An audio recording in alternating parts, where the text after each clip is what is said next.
Soppen. Als je graag lekker eet, dan hou je ook van koken. En wij zien duidelijk een verschil tussen de voeding van Noord- en Midden-Limburg en Zuid-Limburg. Lus, betere grond, meer opbrengst. En dan is er nog een groot verschil met Maastricht met name. Daar zaten de rijken. En Terre de Veau is van kalfs gemaakt. En kalfsvlees vond je vroeger alleen in Maastricht bij de rijke mensen. Het verschil tussen vla en vlaai. Hier in Limburg zeggen we vlaai. En een Nederlander zegt vla. En dat is dan een pudding. Ik heb vandaag besloten om de Maastrichtse Terre de Veau te maken. Dat begint met kalf, botten, de riplap, groente, kruiden. Daar trek je je bouillon van. Straks komt de saus, natuurlijk met tomaat. En uiteindelijk ook nog de gehaktballetjes, kalfsgehakt. Maken we ook klaar. Komt allemaal bij elkaar en je eet dat traditioneel met een broodje. Zodat je kunt soppen. De prei. 1 keer door midden, 1 keer half. De selderie.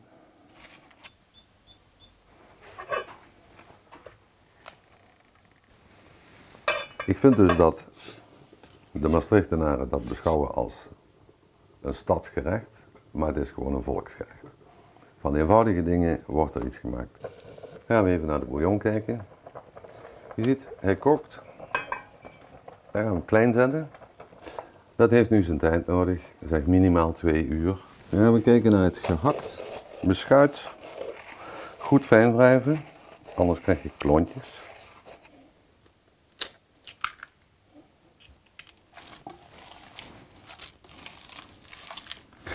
Daar zit een bolletje nootmuskaat. Dus meer peper. Toch een klein beetje zout. Boba, de boete. Gewoon in de palm van je hand. Beetje stevig. Zorg dat ze niet tegen elkaar aan liggen.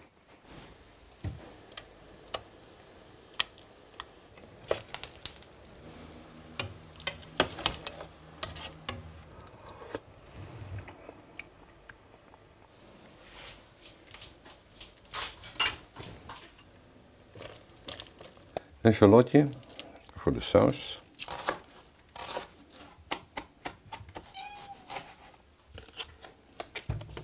De tomatenpuree. We maken een roux. Dat betekent boter en bloem.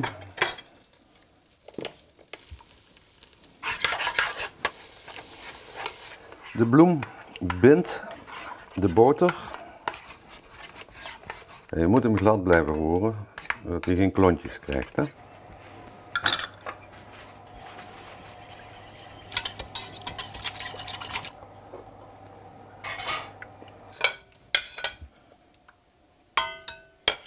Even doorkoken. De Madeira. En ook dat doe je op je gevoel. Dan ruik je hem komen.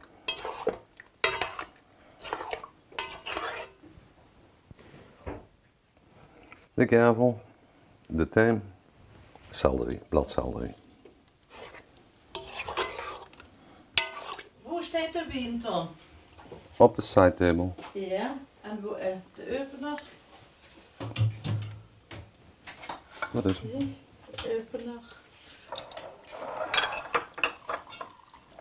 Dan hebben we hier ons streekgerecht Terre de Veau. Het is niet zo moeilijk te maken.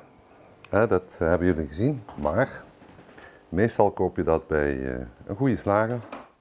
En wat drinken we? Wij drinken daarbij. Ja, mijn favoriet de Morgon, omdat ik vind dat hij daar perfect bij smaakt. Proost. Gezondheid.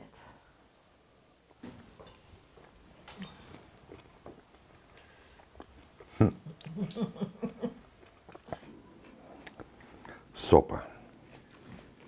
Als je graag lekker eet, dan hou je ook van koken. Wat moet er voor in godsnaam vanavond weer eten? Ik vind alles prima. Dat huur ik iedere dag. Dingens met. Oké. Dan wel eens zo vlees. Alweer zo'n vlees. Tegen de zoervlees, met ze niks anders. Ja, dat vroeg ik wat ik wel. Maar vroeger toes, mijn man, die maakte dat heerlijk. Vroeger toes. Alsof ze heen de kortkums. Dat zeg je niet. Nee, maar wie die man met zoervlees maakt, zo ken ik het niet, hè? Hulp. Wilt ieders het zelf eens eens maken? Ja, maar wat heb ik nu gezegd? Ja, de meeste Limburgers waren vroeger best arm. Maar, zoals overal in alle landen, en nou nog, daar waren ook rijke herenboeren waren rijk. In Maastricht met name, daar zaten ook heel veel rijke mensen. En wij zien duidelijk een verschil tussen de voeding van Noord- en Midden-Limburg en Zuid-Limburg. Lus, betere grond, meer opbrengst. En dan is er nog een groot verschil met Maastricht met name, daar zaten de rijken. En Tij de Vaux is van kalfs gemaakt. En kalfsvlees vond je vroeger alleen in Maastricht bij de rijke mensen. De arme mensen in Maastricht waren net heel erg arm en aten reubensoep. De soep van reuben gemaakt. En reuben is eigenlijk dierenvoer. Terwijl die rijken, Tij de Vaux, kalfskop met pruimen, allerlei kalfsgerechten. En dat vinden we eigenlijk in heel Limburg niet, behalve bij de rijken in Maastricht. En die gebruikten dan ook nog eens een keertje een Franse naam ervoor, waardoor het nog wat luxer is. De appelen die zijn gekookt, je ziet met alles erbij en eraan, de pitten, steeltjes, dat kan er allemaal bij. Dan moet dat sap eruit komen, die leg ik dan in een vergiet. En daar gaan de appelen dan in en dan loopt dat sap, dat loopt er dan vanzelf door. En dan kun je later uitknijpen dat je ook alle sap eruit krijgt.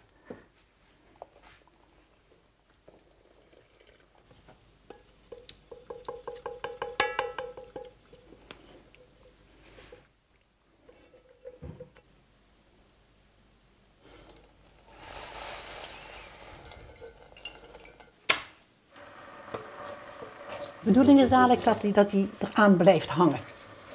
Dan blijft die druppel, die blijft aan die lepel hangen.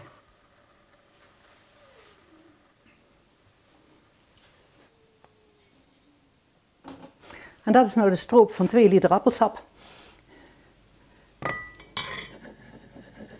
En als die dan helemaal koud is, dan gaat er een dekseltje op. Daar komt een etiketje op. En dan kunnen we hem onbeperkt bewaren. Dit is appelstroop van 2005 en die is nog helemaal goed. Nou, als je praat over frieten, die waren er vroeger niet. Dat was echt luxe gerecht, dus dat had je bijna nooit. Dat hoorde gewoon bij feesten. En zuurvlees wel, want zuurvlees dat wordt oorspronkelijk gemaakt van paardenvlees. En paardenvlees heeft een beetje een zoetige smaak. En als je dat gaat marineren, wat je dus doet met zuurvlees, met een marinade van specerijen en rode uien, dan werk je die zoete smaak weg. Dus, en bovendien, dat waren meestal paarden die heel oud waren, die waren taai. En azijn, dat breekt de vezel af, waardoor het malser wordt. Lustig. Ik ben altijd de afgelopen. Nou, dit zijn cornoeies, Cornus mas. Het is een vrucht die staat aan een haag. En vroeger stonden die hagen tussen hele chique huizen in. En die vruchten die kun je dus gebruiken om jam te maken of om kompot te maken. Ze zijn zuur, er zit een hele lange pit in, maar de jam en de kompot is gewoon heerlijk. En ze moeten dus heel donker zijn en dan vallen ze vanzelf af, dan zijn ze rijp. En hier staan er op dit moment heel erg veel. En wij hopen dat die cornoeies weer terugkomen, want die horen eigenlijk thuis in Limburg. Nou, ik heb vanmorgen een stoet gebakken en een stoet dat is dus een goed brooddeeg, dus een soort vlaaiendeeg met extra boter en suiker. Het werd vroeger heel veel gegeten, want het was makkelijk, iedereen kon het. En op die stoet, het is een ongevulde, daar doe ik dadelijk cornoeienjam op en dat is echt, ja, het is een tractatie. En dat is ook weer iets wat niet duur was vroeger, want cornoeies die stonden gewoon aan een haag, die kosten niks. Maar een cornoeienjam moet dus wel suiker, dus het is duurder dan dat strooppas. En die jam die is dus echt lekker donker, hè? Dus die heeft kleur en die heeft geur en ja, dat is gewoon heerlijk. Dat is de stoet met, zoals we in dialect zeggen, koenkernullenjam. En nu aan de gem. Peertsvlees. Oh, wist die man dat niet? Nee, hè? Zuster. Dat vlees moet in klein stukken gesneden worden. Oh. Ja, maar daar wordt niks meer van vanavond, u, hè? Wieso niet? Ja, bij ons thuis moest dat 24 uur marineren. En bij ons thuis niets. Stremel zorgt de unnen snijden. Die moeten nog eerst gebroeien. Ik word ganz emotioneel ervan. Hé, Vergeet de groffeltsnegel en de lauwe leeuwend. Zeugste. Oh, peperkoek. Ja, dat huurt erbij. Dat zag ik in zo'n kookprogramma op de Hollandse televisie. Oh, dan doen weer dit dus niet erbij. Hollanders en zoervlees. Dan vroeger, als we teruggaan in de tijd, dan beginnen we bij de Germanen. Waarschijnlijk stamt daar de vla vanaf. Het is begonnen als een offer. Het is eigenlijk een stuk deeg wat uitgerold is. Op een gegeven moment, als ze heel even gerust hebben, dan kun je ze op grootte rollen. En je bepaalt de grootte eigenlijk door de vorm. Je pakt de vorm, je kijkt en de vorm moet er net oppassen. Dat werd op een steen gebakken. In de loop der jaren is het geëvalueerd, het product. En dat is hem dan. Dit is een kale vla. We kunnen hem voorleggen nu met fruit wat we willen. Op een gegeven moment kwam fruit erop. Bijvoorbeeld de boeren in Limburg deden fruit heel veel inmaken. Maar toen de kelders vol waren, gingen ze het op vlaaien proberen. En uiteindelijk is de vla toen eigenlijk geworden wat het nou is. Dus, maar iedereen heeft zijn eigen specialiteit, zijn eigen fruit, zijn eigen manier van bereiden. Dus plaatselijk varieert het eigenlijk. Meestal vanaf begin augustus tot september, begin oktober maken we pruimenvla.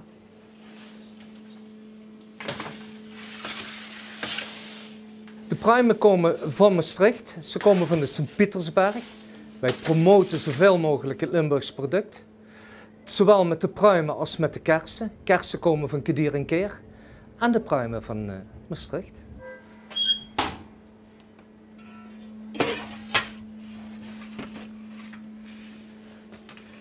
Dit is mooi als je ziet hoe ze opgelegd zijn.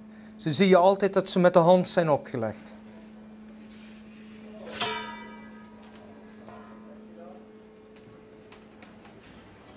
Hey Peter. Een stukje Frankrijk. Ja toch? Ja? Ja, lekker. Wat het verschil is tussen spelbrood en gewoon decem. Decem is een manier van bakken. Het is zonder gistwerken.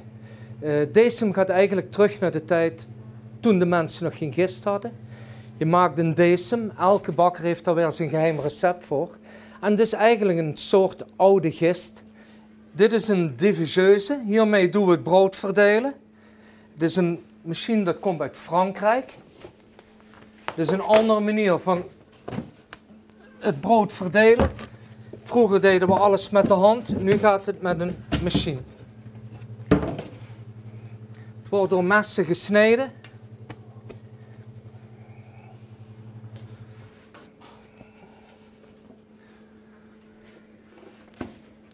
Het wordt nu onder druk wordt het geperst. En als het goed is heb ik nu stukken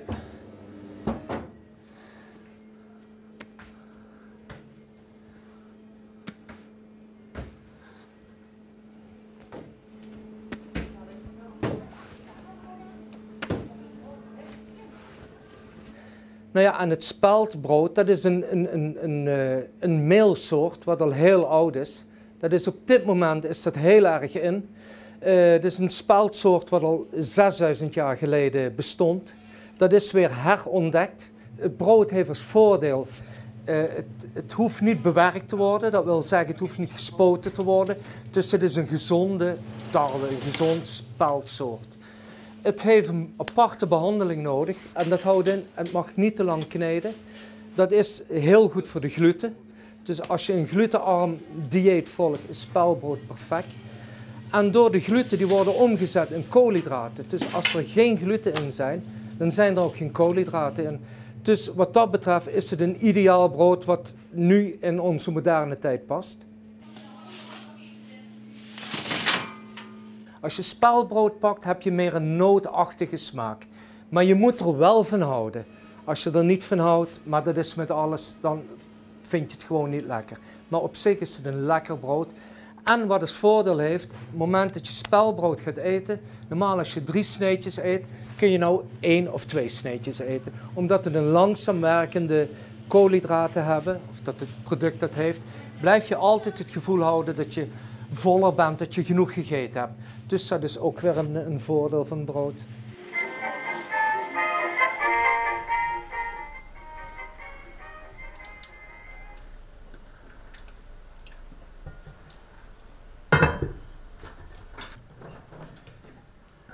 En smaakt het? Jawel. Al had er het meer peper in je maag. Ja, ik proef het wel peert. Ik maak me streeks zuurvlees. Met frietje en appelmoes. Mam zalig, die was lekker peert. Die ging het peert van de Merleboer altijd een snee brood voeren. Ah ja? Ik vind de frieten erg lekker, al zeg ik het zelf. Eten het weer gewoon leeg, hè? Als die zo weten, hè, dat ik hij noem peertsvlees. Ja, maar goddank weet ze dat niet. En durf niet te zeggen dat het niet smaakt. Schud me nou eens op. Zo weet ik van mijn schoonvader, als hij een vla aansneed, dat was altijd een vieren. En dat was dan een stukje voor te proeven en nog eens te proeven. En dan zei hij bij derde, het is lekker. En het vierde zei hij, nou, dan eet je dan maar op.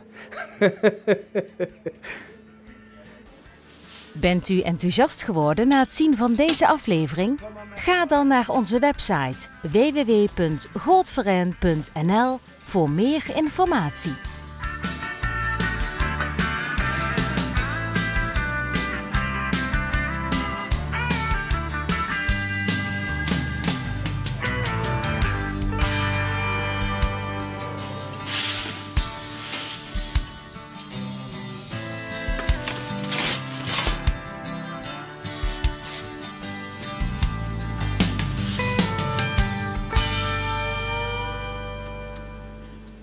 En dicht.